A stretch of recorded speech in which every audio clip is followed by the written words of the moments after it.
Good afternoon, everyone. Hope things are well. Newcastle United are now back for pre-season. Just like that, the 2025-26 campaign is now starting to take shape. Callum Wilson has officially left Newcastle United. Dominic Calvert-Lewin could be the Callum Wilson replacement, and we'll get through that in this video. We'll get through what has been a couple of days of confusion regarding the likes of Anthony Elanga, James Trafford, what is going on in terms of incoming signings to Newcastle United. We're going to get through it all in this video, so if you're new around here, make sure to get down there, hit that subscribe button, smash the like button if you enjoy the content, and let's just get through our players currently at this football club now before we look ahead. John Ruddy is going to stay on at Newcastle United. Eddie Howe has been adamant in keeping hold of John Ruddy. Even though he's not going to play for this football club, Eddie Howe feels like behind the scenes, he adds quite a lot.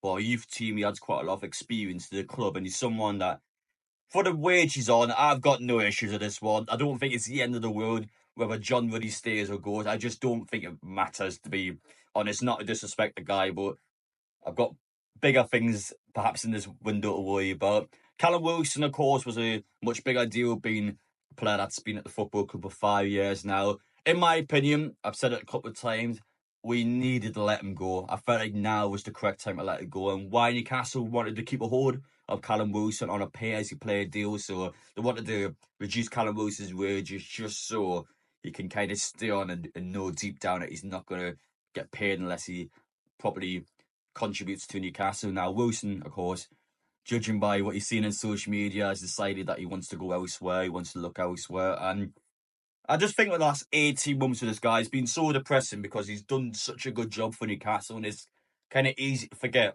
over the past year or so what this guy has done. Now, I remember the deep depths and the dark times during COVID-19. We're all stuck in the house during lockdown, depressed, worried, not...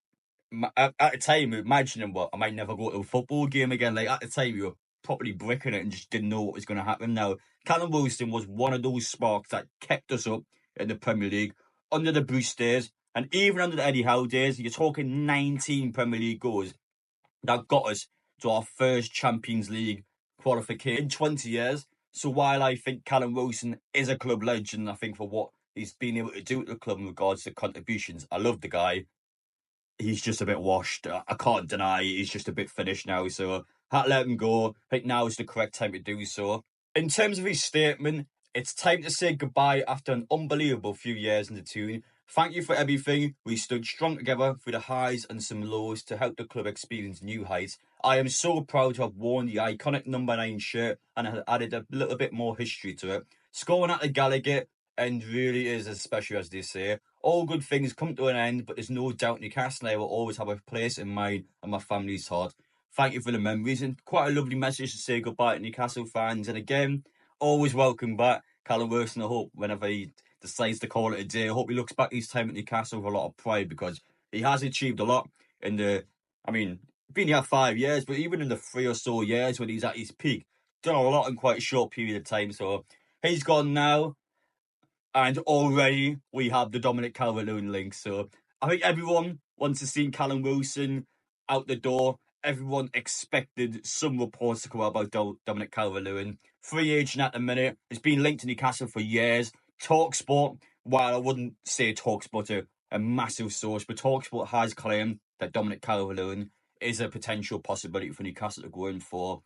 And I felt like in this video, it's appropriate enough to talk about it because I think it is a legitimate possibility. I think Dominic Calvert-Lewin is quite an easy option to bring in. Free agent, hasn't got a lot of demand. Someone where, as much as I don't want to say it, I think he is an upgrade in Callum Wilson, but that's not exactly saying much now. I'm not 100% against the sign. I'm actually not. If we signed that João Pedro / number 10 replacement that we're trying to do with João Pedro in the first place, and then we had Elanga, and then Dominic Calvert-Lewin came in, I would be happy with that. But if Dominic Calvert-Lewin is that João Pedro-esque player, that player that's going to come in behind Isak, and we're not going to sign a number 10 after that, then I think it's an awful sign, and I think we absolutely should not be doing that. But if he comes in with 2 more attacking players, I'm actually for it. I'm not going to pretend it's a mega sign. I'm not going to pretend that it's a groundbreaking deal. It's quite an unambitious deal, but does the job for now. And I think he is better than Wilson. So you have to look at the logic. Is he an improvement on what we have? Yes to that question, even though I don't think we should be going in for him. We'll see what happens, but I think it is a legitimate possibility. I think Dominic Calvert-Lewin, especially how things have been in this transfer window, I certainly would not rule out that potential deal. As for incoming signings, you look at Anthony Elanga, you look at James Trafford. Again, weirdly quiet on social media, and especially how advanced both of the deals seem to be for quite a long period of time now. I'm always kind of questioning what's going on here, and I'm sure you guys feel the same way now.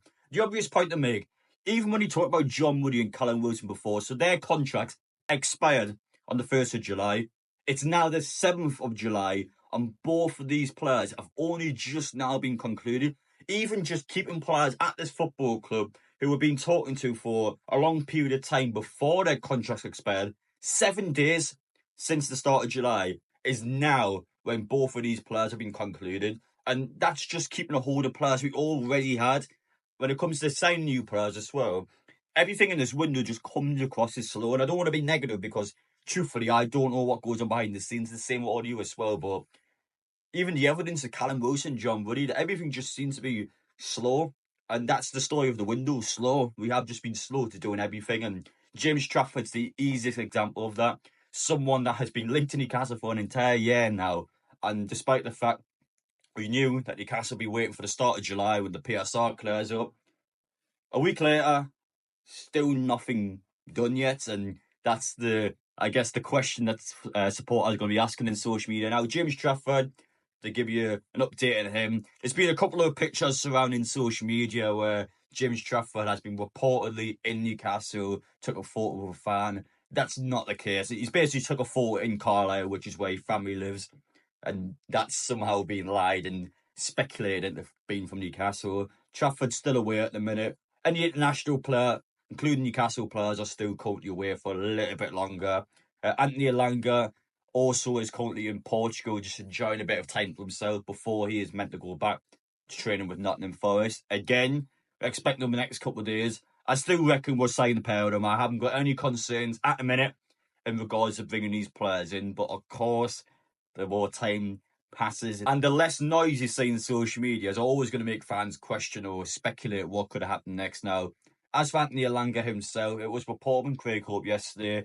Talks are still advanced, but just not quite as close as has been suggested in social media. And the Times could do one for a couple of days ago. Could they say that was done 2 days ago? And it's clearly not because it's still going on. But Anthony Elanga seems to be the most nailed on sign. I'm still convinced we'll get him. Just a case of waiting out, and if it has to be a couple more days, then so be it. But I still feel like we're going to get both of them in. Just a bit of a weird time, I guess, in the window for Newcastle. Just a couple of days of quiet, just slowness in terms of bringing players in, and I don't know the reason behind that. Maybe Newcastle again is still working out how much you want to pay for these players. Maybe there's something going on behind the scenes I haven't got a clue. But point being, Newcastle just has been a little slower than you would have wanted them to at this stage in the window. Considering the fact as well, probably over the next 7 days is when players realistically have to come in so they can play for that Celtic pre-season, and so they can start to head out to places like Asia to be able to play in pre-season, and just need to get it done over the next week. Still got no concerns, and it has to take a little bit longer, then fair enough. But over the next 7 days, I feel like that's the window where Newcastle needs to get players in for pre-season, so Eddie Howe can have players from the get-go ready to go and play in our games. Walking away from this video, while we haven't got any major updates in regards to incoming signs, with the potential possibility of Dominic Calvert-Lewin now popping into the mix, reality is Wilson's out, Woody's staying. Newcastle now at least has their in-house sorted out, so we can focus on bringing players in, and hopefully as soon as possible, because it's just been a couple of negative days on social media. I've tended not going it too much at this point. I want to, of course, to check the Newcastle news and just to stay updated and everything. But as expected, there's a lot of negativity amongst Newcastle fans, and whether you agree or disagree with that, it's completely up to you. But for me, I'm just waiting for the signs to come in. Still on standby for a couple of special videos for any players that are coming in. But until that, is going to happen. Had to play the waiting game for now. But next couple of days, I'm still convinced we'll get someone in before the end of the week. It's just been one of them ones where it's just dragged on a little bit. So until that confirmed deal is happening, just bear with us. I think Elanga does come in. I think Trafford does come in. After that is a bit of a question mark, but we'll stay updated. And at least now Newcastle could just stay focused on getting these players in because, of course, we want to do that as soon as possible. So take care. Let me know your opinions down below.